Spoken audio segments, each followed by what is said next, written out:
Hi friends, welcome to Harsha blog. ఈరోజు blog వచ్చేసి పెరుగు పచ్చడి ఎలా చేసుకోవాలో చేసి చూపిస్తున్నాను ఫ్రెండ్స్. సింపుల్గా అలాగే టేస్టీగా. సమ్మర్ కదా ఫ్రెండ్స్, సమ్మర్ రోజుల పెరుగు తినడం వల్ల చాలా బెనిఫిట్స్ ఉంటాయి. ఒంటికి చలవ కూర. దాంతోపాటు ఎవరైనా చేసే విధంగా సింపుల్గా చేసి చూపిస్తున్నాను. దానికోసం అయితే ముందుగా అయితే పల్లీలు, జీలకర్ర, ఆవాలు, శనగపప్పు, మినప్పప్పు, ఎండుమిరపకాయలు, వెల్లుల్లి రెబ్బలు, ఆనియన్స్, పచ్చిమిరపకాయలు, పెరుగు, ఇవి కావాల్సిన పదార్థాలు. తయారు చేసుకునే విధానం వచ్చేసి ఫస్ట్ పెరుగులో అయితే మనకి సరిపడా టేస్ట్కి సరిపడా సాల్ట్ తీసుకొని అందులో కొంచెం థిక్నెస్కి సరిపడా వాటర్ వేసుకొని బాగా స్మాష్ చేసేసుకోవాలి. అలా మంచిగా కలుపుకున్న తర్వాత మిక్స్ చేసుకున్న తర్వాత స్టవ్ ఆన్ చేసి స్టవ్ పైన గిన్నె పెట్టి అందులో మనకు సరిపడా ఆయిల్ వేసుకోవాలి. ఎంత ఆయిల్ పడితే అంత ఆయిల్ వేసుకోవాలి.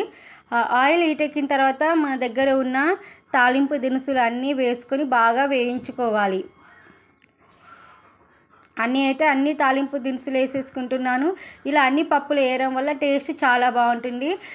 మనం తింటున్నప్పుడు క్రిస్పీగా అనిపిస్తే పప్పులు నోటికి పంటి కింద తగులుకుంటూ చాలా బాగుంటుంది ఫ్రెండ్స్. అలా పప్పులన్నీ వేసుకొని ఒకసారి కలుపుకోవాలి. ఇందులో జీడిపప్పు గిట్ట వేసుకోవచ్చు, కానీ నేను జీడిపప్పు అవి ఏవి ఇంకా వేయలేదు. పప్పులు కొంచెం వేగిన తర్వాత అందులోనే మళ్ళీ మనం ముందుగానే కట్ చేసుకొని పెట్టుకున్న ఆనియన్స్, పచ్చిమిరపకాయలు వేసుకొని బాగా మగ్గనిచ్చుకోవాలి. ఇందులో కారం ఏమి వేసుకోం కాబట్టి మనము పచ్చిమిరపకాయలు, ఎండుమిరపకాయలతో స్పైసీనెస్ అనేది సరిపోతుంది. ఇంకొంతమంది అయితే పచ్చిమిర్చి, కొంచెం జీలకర్ర, వెల్లుల్లి రెబ్బలు వేసి మిక్సీ ఆడిచ్చి వేస్తారు. ఆ టేస్ట్ అయితే చాలా బాగుంటుంది. అలా కూడా వేసుకోవచ్చు.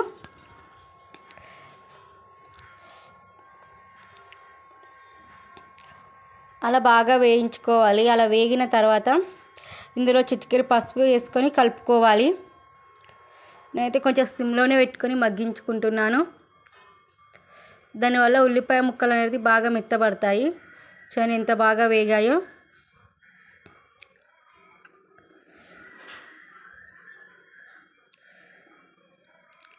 రెండు రెమ్మల కరివేపాకు గిట్ట వేసుకుంటే చాలా బాగుంటుంది. నా దగ్గర కరివేపాకు లేదు కాబట్టి నేను వేసుకోలేదు.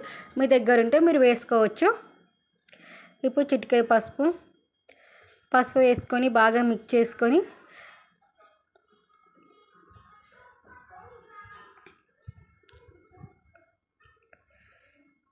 ఒకసారి బాగా మిక్స్ చేసుకోవాలి.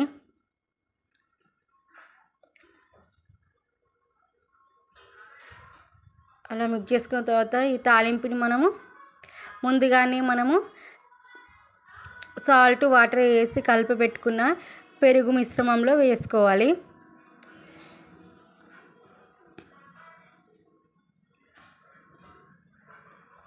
అందులో వేసేసుకోవాలి.